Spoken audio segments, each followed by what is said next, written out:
মেয়েদের মন অনেক কঠিন হয়, কঠোর হয়। আর ছেলেদের মন অনেক কোমল, অনেক নরম হয়। এক্সাম্পল হিসেবে আপনি ধরেন, আপনি ঢাকা থেকে কুমিল্লা যাচ্ছেন ট্রেনে করে। তো ট্রেনের দুলুনিতে আপনার ঘুম চলে আসছে। তো আপনি আপনার পাশের সিটে বসা মেয়েটার কাঁধে মাথাটা রেখে আপনি ঘুমিয়ে গেলেন।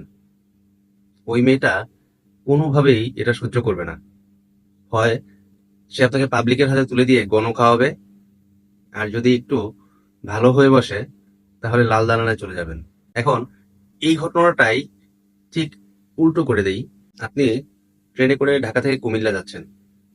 আপনার পাশের সিটে বসা একটা সুন্দরী মেয়ে একইভাবে আপনার কাঁধে মাথা রেখে ঘুমিয়ে গেল। এবার আপনার যাওয়ার কথা কুমিল্লা, আপনি আর কুমিল্লা যাবেন না, আপনি ঢাকা থেকে চিটাগাং চলে যাবেন।